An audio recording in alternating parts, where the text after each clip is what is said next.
안녕하십니까. JTBC 저녁 뉴스입니다. 고고도 미사일 방어체계, 즉 사드 배치 후보지로 군산이 경북 외관, 평택과 함께 계속 거론되고 있는데요. 사드 배치에 대한 우려와 반발이 점점 커지고 있습니다. 보도에 송창용 기자입니다. 전라북도와 전북 정치권이 사드 배치에 관해 논의하기 위해 긴급 회의를 열었습니다. 송하진 도지사와 더불어민주당 김춘진, 최규성, 이춘석 의원과 국민의당 김관영 의원이 참석했습니다.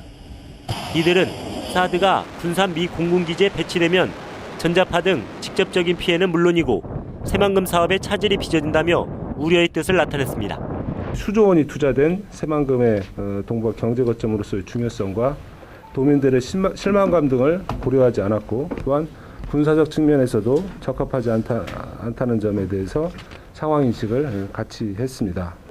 전북 정치권은 다음 주에 열리는 임시국회 대정부 질문에서 이 같은 점을 강하게 따지기로 했습니다. 또 한민구 국방부 장관을 만나 도민들의 우려를 전달하기로 했습니다. 군산시는 군산에 사드를 배치해서는 안 된다는 공문서를 군산 미 공군 제8 전투비행단에 보내기로 했습니다. 시민사회단체의 반발도 이어졌습니다. 참여자치 전북시민연대와 전주 평화와 통일을 여는 사람들은 성명서를 통해 군산뿐만 아니라 한반도 어느 지역이든 사드가 배치돼서는 안 된다고 주장했습니다. 국방부가 사드를 주한미군기지 가운데 한 곳에 배치할 예정이라고 밝히면서 사드 배치를 둘러싼 논란이 점점 커지고 있습니다. JTBC 뉴스 송창용입니다. 전주 도심에 멧돼지가 나타나는 일이 부쩍 늘었습니다. 인명피해가 우려되지만 마땅한 대책은 없습니다. 권대성 기자입니다. 대형 상가와 아파트 단지에서 600m가량 떨어진 전주의 한 마을. 지난 7일 오후 논에 멧돼지 한 마리가 나타났습니다. 멧돼지는 신고를 받고 출동한 유해조수 포획단에 의해 사살됐습니다. 도망도 안 가고 여기만 왔다 갔다 그러더라고요. 산이 없으니까 나타날 일도 없고 그런데 어떻게 여기까지 왔더라고요, 멧돼지가. 지난달 2일 밤에는 신도심 아파트 단지 주변에 멧돼지가 돌아다닌다는 신고가 들어왔는데 포획에는 실패했습니다. 서식 밀도가 높아진 가운데 도시 확장으로 서식지가 줄자 도심 가까이 나타나는 일이 늘어난 것으로 분석됩니다. 전주에서는 한꺼번에 6마리의 멧돼지가 나타났다는 신고가 접수되는 등 올 들어서만 모두 8차례의 멧돼지 출현 신고가 접수됐고 6마리가 사살됐습니다.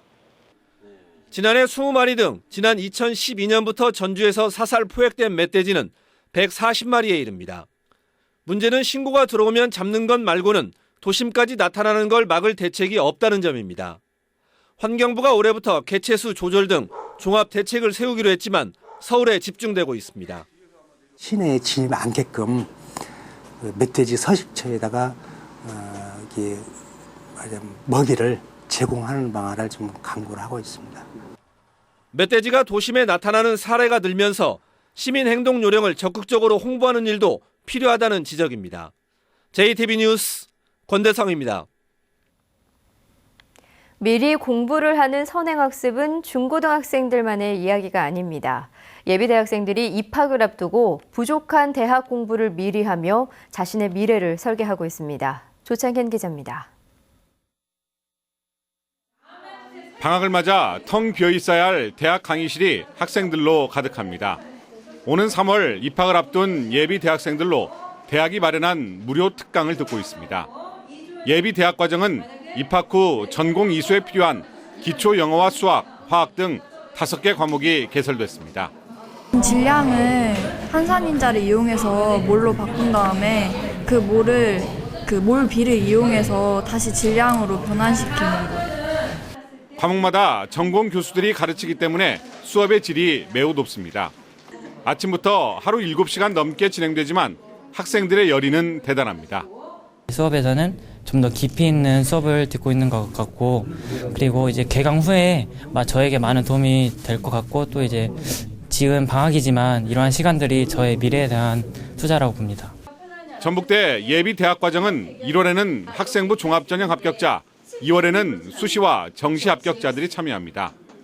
3주간 이뤄지는 예비과정의 참여는 앞으로 4년간 이어질 대학 생활의 큰 밑거름이 되고 있습니다.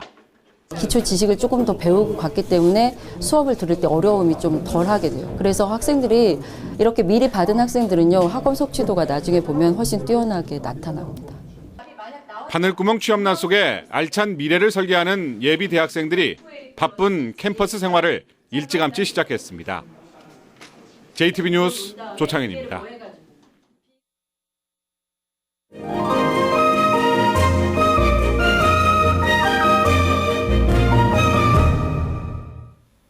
국립전주박물관이 개관 25년 만에 새 단장을 마치고 전시 유물도 크게 늘렸습니다.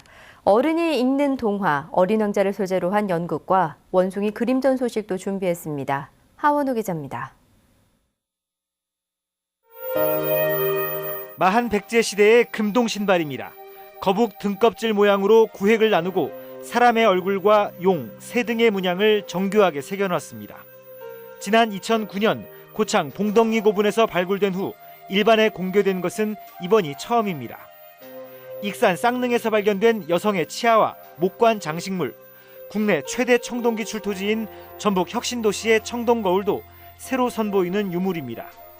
새 단장을 마친 상설 전시실은 벽면 공간을 활용해 전시 유물 수가 2배로 늘었고 관람 편의도 크게 개선됐습니다.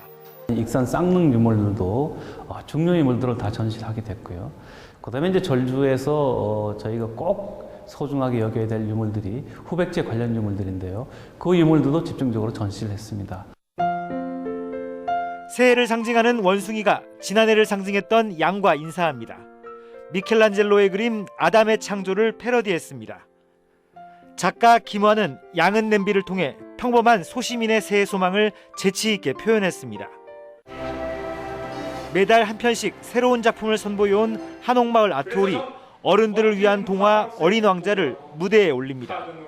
지구로 여행 온 어린 왕자를 통해 삶의 진짜 가치는 무엇인지 되돌아볼 수 있습니다. JTB 뉴스 하원호입니다. 지진과 폭설 등 각종 재난에 대비해 시설과 건축물의 안전 실태를 점검합니다. 전라북도는 정부의 국가안전대 진단 계획에 따라 지역 안전관리 추진단을 만들어 오는 4월까지 시설물과 건축물, 교통수단 등 2만여 곳을 대상으로 안전점검을 합니다. 전라북도는 점검 결과 안전에 이상이 있을 경우 현장에서 즉시 보수하거나 추가로 예산을 확보해 개선할 계획입니다.